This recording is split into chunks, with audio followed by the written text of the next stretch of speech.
Mengungkap fakta, membongkar realita.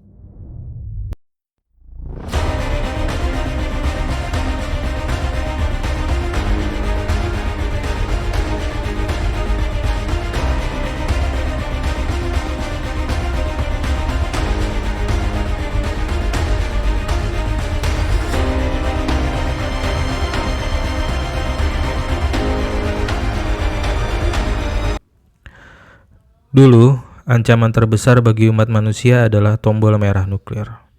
Sebuah tombol yang hanya bisa ditekan oleh seorang pemimpin, seorang manusia, setelah melalui pertimbangan yang rasional. Sekarang, bayangkan sebuah dunia di mana tidak ada lagi tombol merah. Tidak ada lagi manusia yang membuat keputusan akhir. Yang ada hanya algoritma yang bekerja dalam keheningan, dengan kecepatan cahaya untuk memutuskan siapa yang hidup dan siapa yang mati. Selamat datang di era perang algoritma. Ini bukan fiksi ilmiah. Ini adalah realitas yang dibahas dalam sebuah working paper yang akan kita bedah hari ini.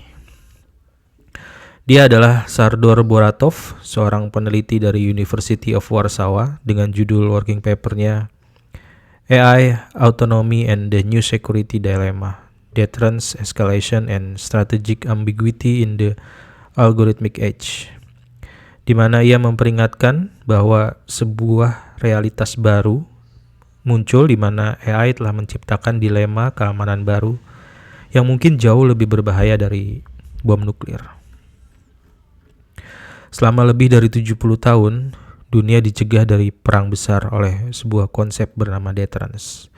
Jadi logikanya, simpelnya itu seperti ini. Jangan coba-coba menyerang saya, karena saya akan membalas dengan kekuatan yang akan menghancurkanmu. Dan gertakan ini berhasil karena ada asumsi bahwa musuh kita adalah aktor rasional. Tapi coba sekarang kita bayangkan, adalah yang kita hadapi adalah AI, dan AI telah merusak semua asumsi itu. Paper ini menjelaskan bagaimana AI mengacaukan dua jenis deterrence utama. Yang pertama adalah deterrence by punishment atau ancaman pembalasan. Jadi contohnya torpedo nuklir otonom Poseidon milik Rusia. Senjata ini bukan sekedar torpedo biasa, melainkan alat penghancur bertenaga nuklir yang dijuluki sebagai doomsday weapon alias senjata kiamat. Berbeda dengan rudal balistik yang diluncurkan dari darat atau udara, Poseidon dirancang untuk beroperasi di bawah laut dalam jangka waktu panjang dan dapat bergerak secara otonom. Senjata ini dirancang untuk menghancurkan kota pesisir tanpa perlu perintah manusia secara terus-menerus. Secara teori, ini memperkuat ancaman balasan, tapi di saat yang sama ia menciptakan keraguan. Jadi musuh akan bertanya, siapa yang mengontrol mesin ini? Apa aturan mainnya? Apakah ia bisa salah dan menyerang sendiri? Ketika sebuah mesin yang menjadi eksekutor, kredibilitas ancaman yang dikontrol manusia jadi lemah. Yang kedua adalah deterrence by denial. Di sisi lain, AI bisa memperkuat jenis deterrence ini. Jadi contohnya adalah drone Harpy milik Israel, sebuah amunisi berpatroli yang dirancang untuk secara otonom mencari dan menghancurkan radar musuh. Kehadirannya membuat musuh berpikir dua kali untuk menyalakan radar mereka. Tapi lagi-lagi ada resikonya. Bagaimana jika Harpy salah mengidentifikasi radar cuaca sipil sebagai target militer dan menyerangnya? Insiden kecil bisa memicu perang besar tanpa ada manusia yang sempat mencegahnya. Inilah dilema intinya. AI membuat pertahanan jadi lebih kuat, tapi di saat yang sama membuat kontrol eskalasi jadi jauh lebih lemah.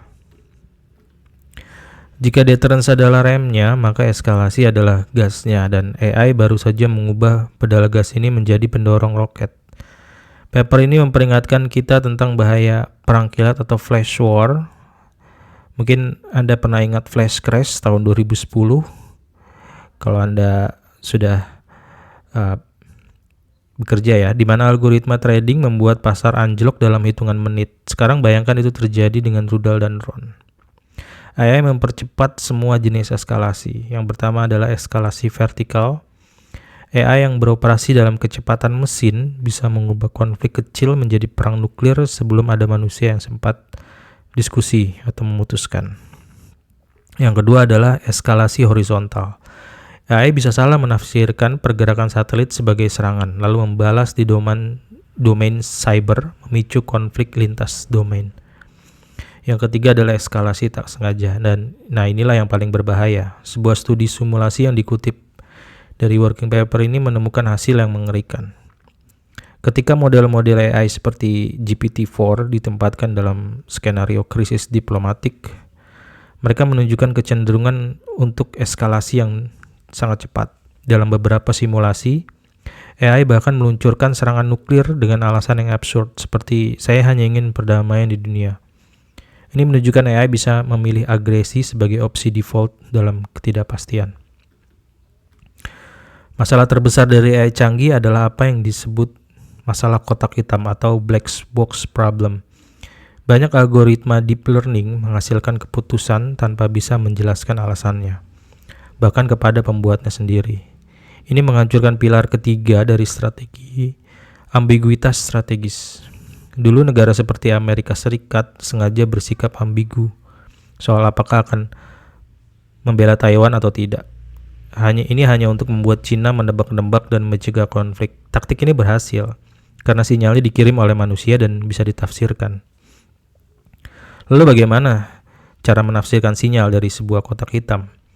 Jika drone otonom tiba-tiba menyerang, apakah itu perintah dari pemimpin negara, kesalahan algoritma, atau sabotase dari pihak ketiga? Kita tidak akan pernah tahu.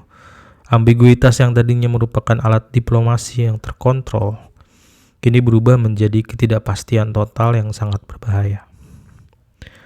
Yang membuat semua ini makin menakutkan adalah adanya kekosongan tata kelola global.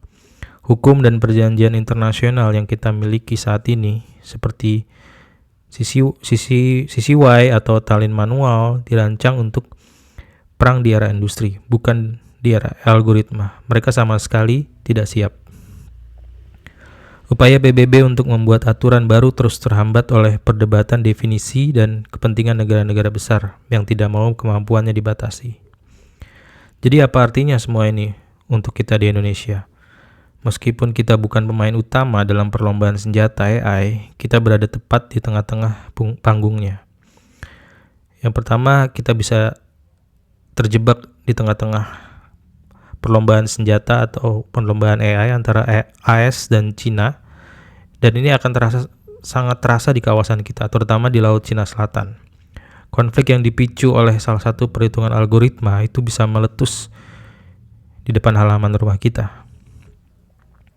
Yang kedua adalah pentingnya diplomasi digital. Indonesia lewat ASEAN dan PBB harus menjadi suara yang vokal untuk mendorong pembuatan aturan main global.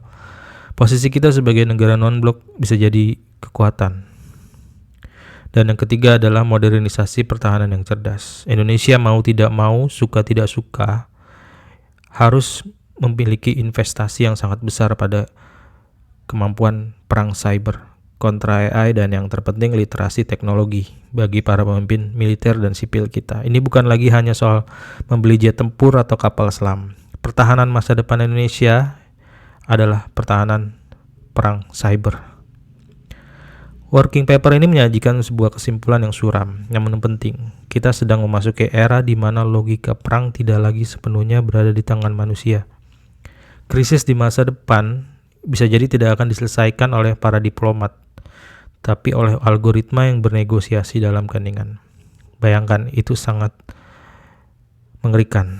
Pemenang di era ini mungkin bukan lagi yang punya senjata paling kuat, tapi yang paling memahami cara berpikir mesin mereka dan mesin lawan mereka. Kalau seperti ini, tampaknya kita harus mempertanyakan, apakah AI adalah teman atau musuh? Demikian editorial Politik Realita kali ini. Jangan lupa like, subscribe, dan share apabila Anda merasa video ini bermanfaat. Jangan lupa juga nyalakan lonceng notifikasinya agar Anda tidak ketinggalan video-video menarik lainnya seputar membedah working paper dari para peneliti di seluruh dunia. Sampai jumpa.